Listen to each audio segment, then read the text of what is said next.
Hi guys, welcome! I know some of you are also curious about Jormungandr's Freeze build. So, in this video, I'll share to you a simple way on how to build a Freeze build. Again, this is just a simple build, but can still work especially in the low to mid tier. Just right for those who want to start their Magic Reason journey as Jormungandr. Alright, without further ado, let's begin. Starting off with the offhand, you can use the Ignore MDEP offhand with Insight as enchant and Inlaid with Mark card, since we ourselves don't want to be frozen easily by the enemy Jormungandr.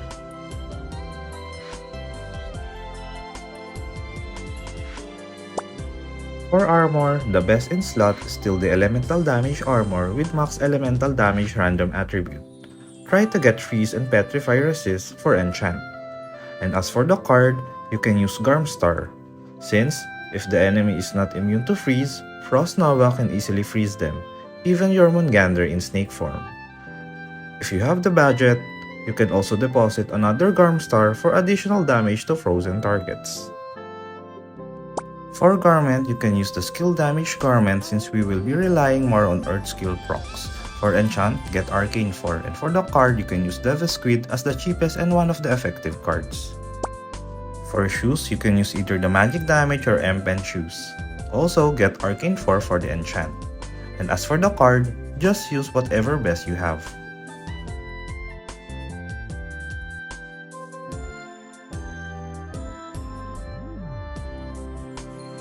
For accessories, since we won't be relying on fire damage, use Sage Duty with 2 Rate Star cards.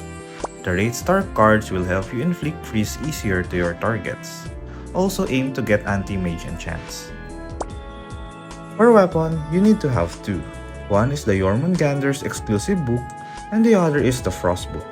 Frost book should be plus 15 in order to maximize its effect. As for the cards, each should have 1 Stormy Night Star card and 1 Marina card. Marina card will give you additional damage to frozen targets because of its deposit effect. Next for headgear is the Crit headgear inlaid with Nightmare card, since it allows our Earth proc skills to double crit. But if you feel that your freezing capability is not enough, you can use Bone Shackles for additional 25% freeze attack. Next for face gear is the new Delicate Snowflake. This headgear is currently available in the blue gacha machine. Try to get Insight for its enchant. Aside from the high skill damage source for face, one of its effect is to lengthen your target's skill cooldown. This will help disrupt their skill rotation.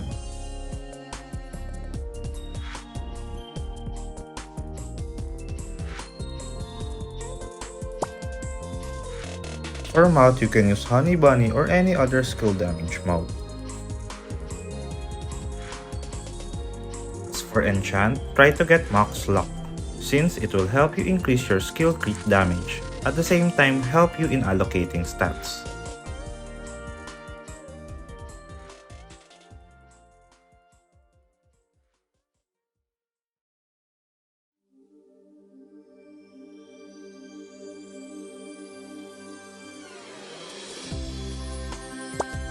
For back, use Crit Back for additional crit chance. Also aim for Insight enchant.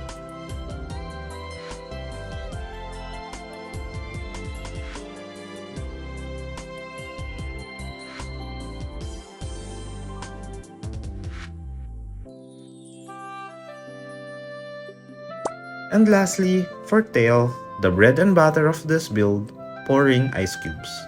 This will allow you to hit frozen targets without the fear of breaking the freeze status. If you don't have this tail, I don't recommend to use freeze build.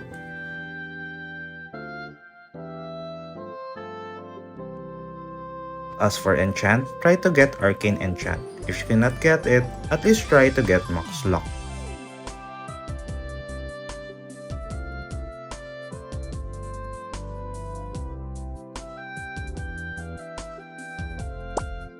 For shadow equipment, just use your regular magic equipment.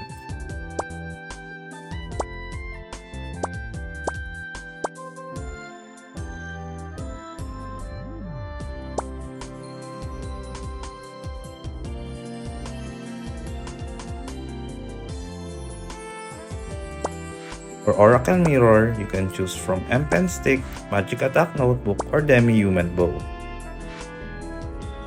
For defense, just use Meteorite Armor.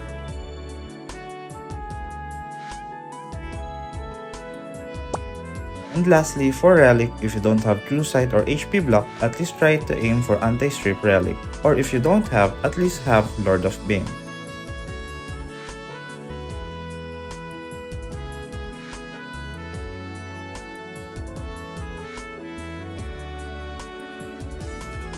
Now let's go to stat allocation.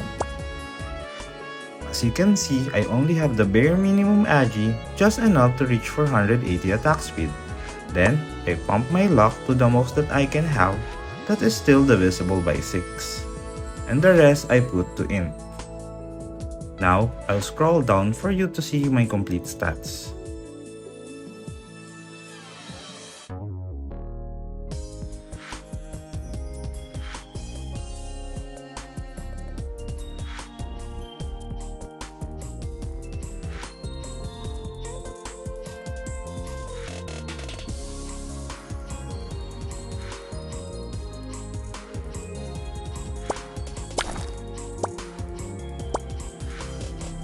Next, I want to give emphasis to this arcane rune, the Disaster rune. This rune will give you additional freeze attack to help you freeze high freeze resist targets.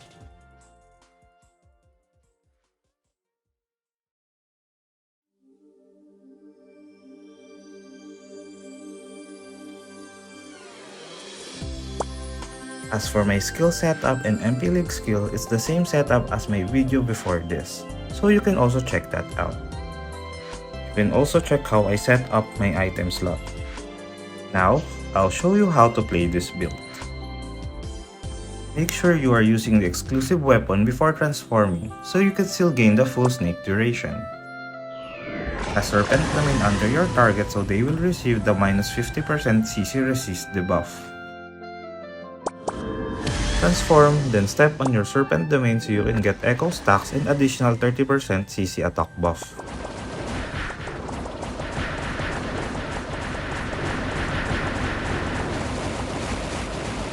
While in the middle of hitting, equip your frostbook. Now if you feel that you can freeze reliably, you can equip your bone shackles. Stay in this setup as you wait for your snake form cooldown.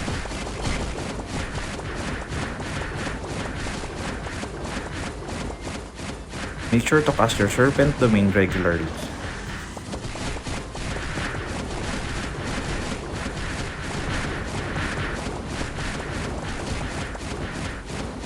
Before transforming, revert back to your exclusive weapon.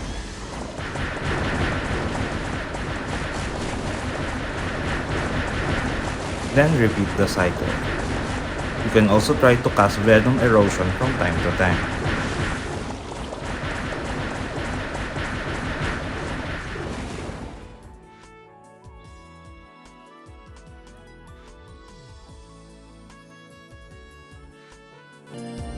Alright, that's it for now, but before we end, I would like to address some things. I know people will tell that Petrify from Invasion cancels the freeze. Yes, that is correct, but the rate of how you apply freeze will beat the rate of how you apply Petrify. Think of it this way, since you are applying freeze and Petrify, the target will just experience a loop of freeze and Petrify before he or she dies. Also, I would like to add why we are using crit build here. Since our target are most of the time frozen, which forces your target's armor to be water, then our fire damage will be less. Thus, we rely on earth proc skills. So we don't have damage reduction penalty for hitting the wrong element, since there is no penalty when hitting water with earth. Hope you learned something new today that you can apply to your Magic Prison journey. Until next time, thank you for watching and see you in my next video.